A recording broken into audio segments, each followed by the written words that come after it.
Hello noble ones, welcome back to my channel. This is the Metatron speaking, and one of the topics that I enjoy talking about the most is the cultural, linguistic and historical analysis of some of the parts of the Bible. Now, as you probably know, I've made several videos on the topic and I have a dedicated playlist, which is this one here. You can find a link in the description below if you're interested. But about 3.5 years ago, I made this video. Is Jesus historical? What do the Romans say about him? And 11 days ago, I made a remake. The original was a 28 minutes and 53 seconds deep analysis of the historical proof and evidence for historical Jesus. However, the remake that I just published is a much superior video. 53 minutes and 40 seconds of very deep analysis, and differently from my original video, which was just the result of my own research, this is the result of my team's work. And we decided to start from scratch to really answer the question, is Jesus historical? You'll find a link, of course, in the description. However, this is not the question we're asking today. Today we're not asking whether Jesus was historical or not, but we're going to go into a deeper journey into the historical context of 1st century Roman Judea in order to be able to have a full picture of the land, culture, economic situation, and many other factors of the land where Jesus was born and lived. So this video should be considered as part 2, if you will.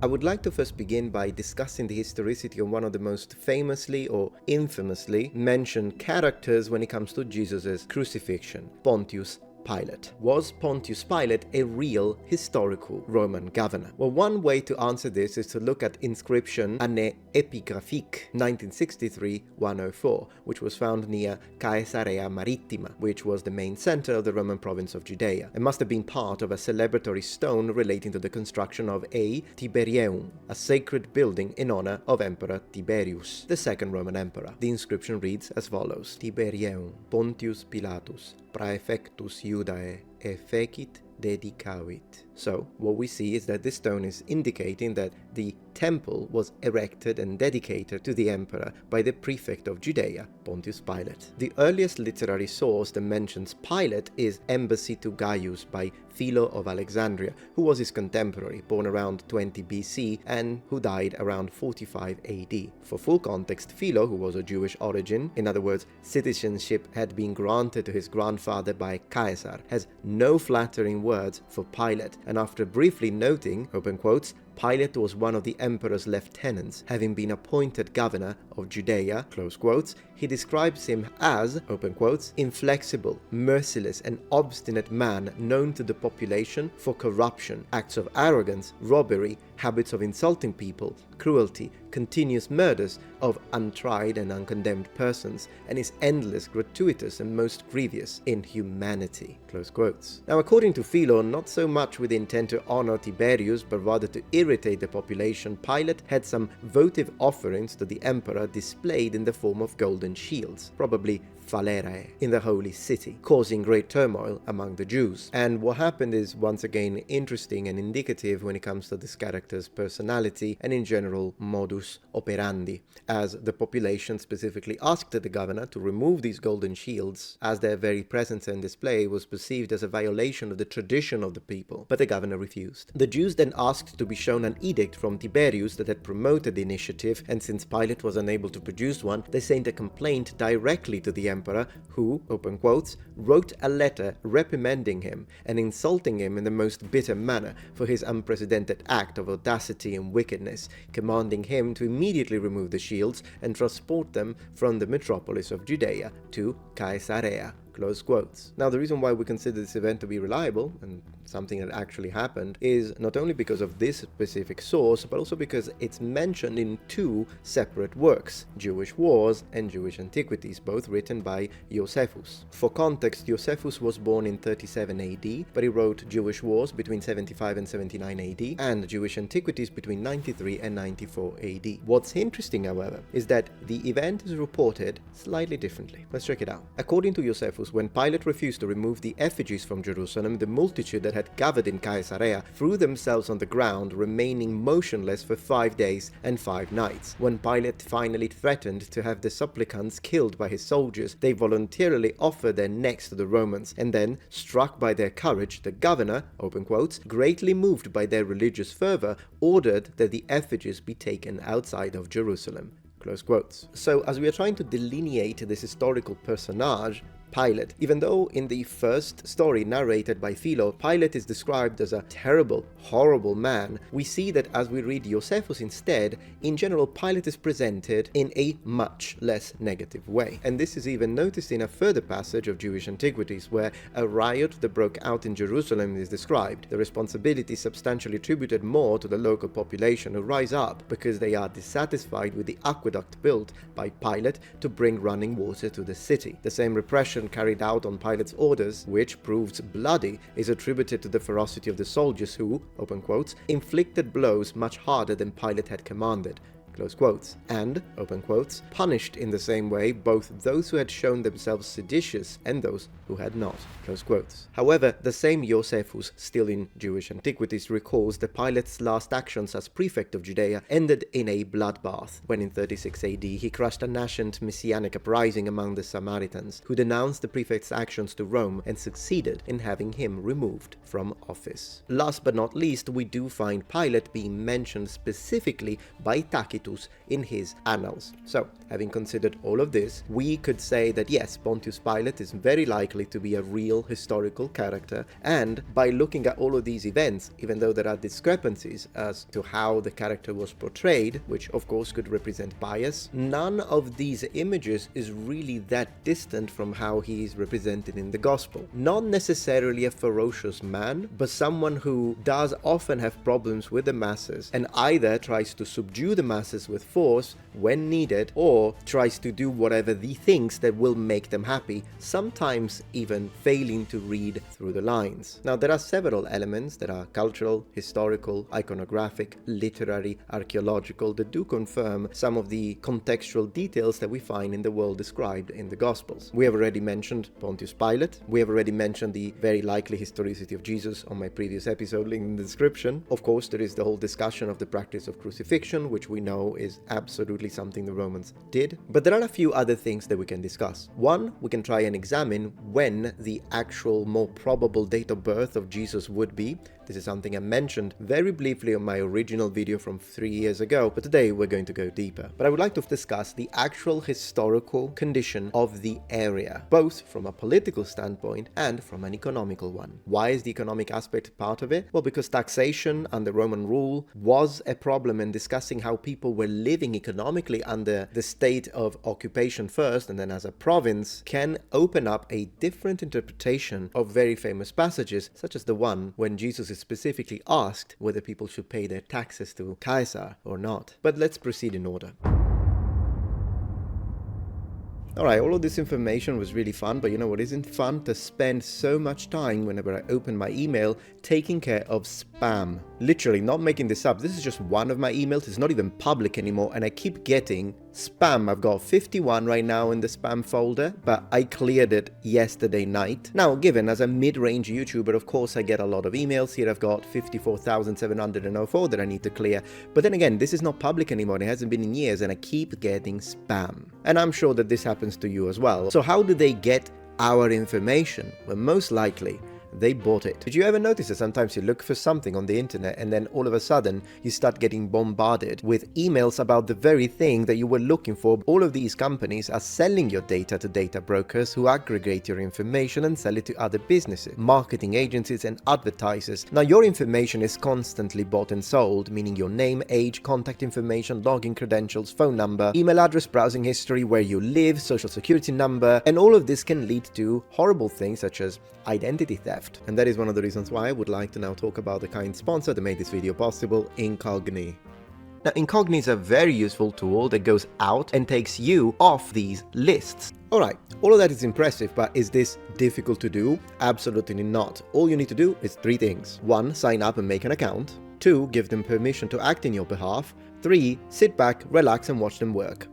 And Incogni will go out and find these lists which contain your personal information and demand that your info is taken off. And the great thing about Incogni is that, as you can see here, this is my dashboard because of course I use the service. I have an annual subscription. On the dashboard you can literally monitor what the website is doing for you. Here's the number of requests sent, the number that have been processed, and the completed ones. So already, as you can see, they found multiple records that might belong to you. Please identify and select the ones that best match your profile, because this would be a monumental task that sure you could do manually, but you would have to repeat the process and be good at it every month. So I am very grateful for Incogni because they take care of that for me. So if you too want to increase your personal online privacy, then click the link in the description below and you will have access to an amazing discount, while at the same time you'll be supporting my channel. Go to incogni.com/Metatron or click the link in the description below and use the code Metatron to get an exclusive 60% off your annual Incogni plan. And massive thanks to Incogni for sponsoring this video.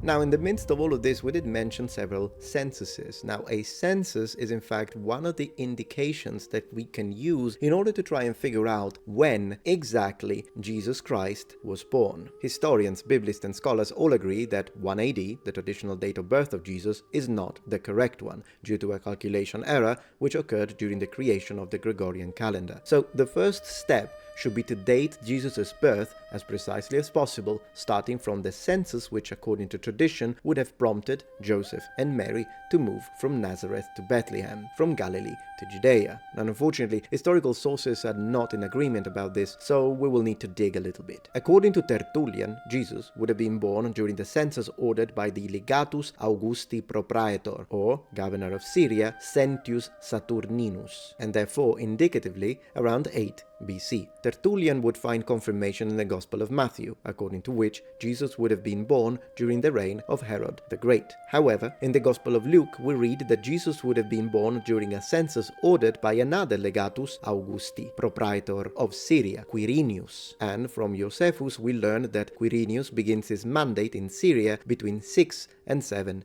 AD, when Judea becomes a prefecture of the Roman province of Syria. And here we get the first discrepancies. 8 BC, 7 AD, very different dates. Moreover, to complicate the situation, there is finally a third theory, put forward by some contemporary Christian scholars who, trying to harmonize Luke's gospel data with historical data, would have proposed the first mandate of Quirinius in Syria prior to that one of 6 or 7 AD. Now, this is based on rather fragmentary data of difficult interpretation extracted from the Tivoli inscriptions. Still, it's very interesting, so let's review it. On the Tivoli inscription, we find reference to a second mandate for Syria assigned by Augustus to a legate, whose identity is difficult to discern from the abraded surface, although the famous epigraphist Theodore Mommsen wanted to recognize him as Quirinius. According to the proposed theory, the mandate referenced in the inscription would coincide with that reported by Josephus, and therefore Quirinius would have had a previous mandate around 2 or 3 AD, when Judea was still nominally independent, governed by Herod Archelaus, and during this mandate would have promoted the first census, the one that would have had actually seen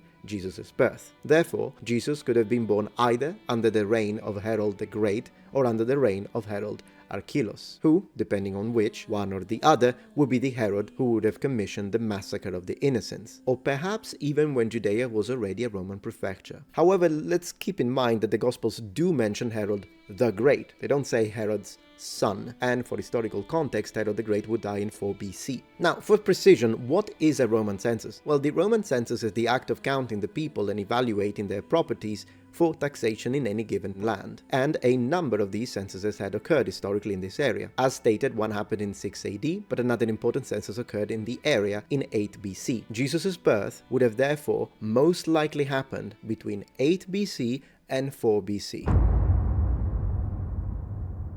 Judea entered the Roman orbit around the 1st century BC, when Pompey intervened to resolve internal struggles within the Hasmonean dynasty. However, it wasn't a Hasmonean who benefited from Roman interference, but Herod Antipater, an official of Idumean origin from an Arab people converted to Judaism by the Hasmoneans. Already appointed to manage the kingdom of Judea, Herod Antipater further gained Rome's favor when he aided Caesar, who was besieged in Alexandria by the forces of Ptolemy XIII, when once again the Roman Romans had inserted themselves as arbiters in a dynastic struggle, this time within the Egyptian kingdom. Caesar rewarded Antipater with Roman citizenship and appointed him procurator of Judea. Hyrcanus II, the last monarch of the Hasmonean dynasty, was a figurehead, with exclusively representative or religious roles, but the state was actually managed by Antipater, and after him by one of his sons, Herod the Great, who was finally officially appointed king of Judea by Augustus when another Hasmonean, Antigonus Matatius, attempted to seize the throne with Parthian help. Herod the Great ruled the kingdom of Judea, of which Judea proper was actually only one region, from 37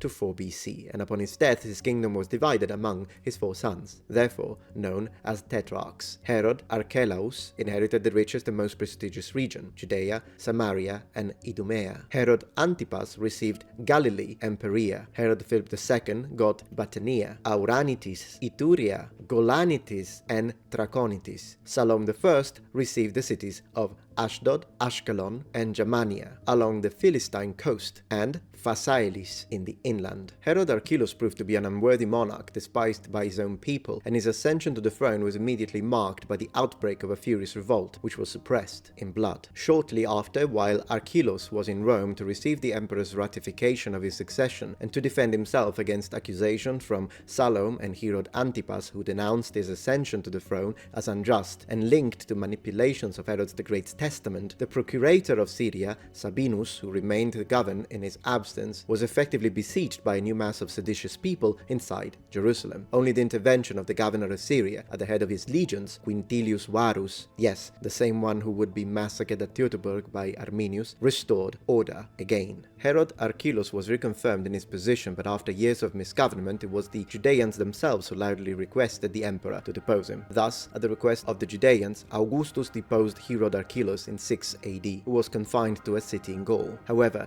instead of appointing a new monarch or dividing his territories among his brothers, Augustus incorporated them into the Roman province of Syria, creating a new prefecture, the prefecture of Judea. The transition of Judea from a kingdom, albeit a client of Rome, to a prefecture of a Roman province brought about a substantial change in the state's economic management. Although paying tributes was common, even under the Herodian dynasty, and some of these were then incorporated into Roman taxation, the fact that the tax collector was a monarch of Jewish religion made it all culturally tolerable. Herod the Great, while having been repeatedly denounced to the Roman administration by his own people and subjects for his rapacity in demanding tributes, was still more acceptable than having to pay taxes to Rome. The reason for that is that we know from Josephus that in 25 BC, during a famine that struck Judea, he, Herod the Great, used funds from his treasury to buy bread in Egypt and distribute it to the population, as well as exempting people from paying 1/3 of their taxes. What we are witnessing in this passage is the ancient Near Eastern practice of collecting community surplus in the palace, and its eventual redistribution in times of crisis and need, which evidently made the entire taxation system tolerable in the eyes of the Jews. When Judea became a prefecture of Syria, this entire system collapsed. Mind you, more ideologically than practically, but it was enough to create anti-Roman revolts immediately that started to flare up. And these were focused not so much on supposed tax burdens, as the punitive tax imposed on Jews, the fiscum Judaicum, was far from being imposed, but on the refusal to pay tribute to a foreign power. Josephus estimates that the revenue from Herod's kingdom was between 600 and 800 talents per year. This is from Jewish War, 2nd 6-3, and also in this passages of Jewish antiquities. Now this equals to 4.8 million drachmas. 1 drachma corresponded to a day's wage for a worker, for context. If the active male population we can estimate for the prefecture of Judea was about 250,000 men, then each man effectively worked for about 3 weeks per year for the Roman state. This is obviously a simplification just to have an overall idea, as the fiscal burden would vary individual per individual. Still, for further context, the taxes paid to Rome were divided into tributum soli, a direct tax on agricultural production paid by landowners, probably set at 1/10 of the harvest. Also, tenants paid it indirectly through rent. In the city of Jerusalem, there were also taxes on housing and urban sales. Then we have the tributum capitis. This was calculated based on censuses. It was probably 1 denarius per year, equal to one's day's wage, to be paid by all males between 14 and 65 years. Men might also have to pay for their wives. Landowners who already paid land tax could be exempt from this tax. Then we have custom duties. These were indirect taxes in the form of tolls and duties on goods transport. Taxes were collected in ports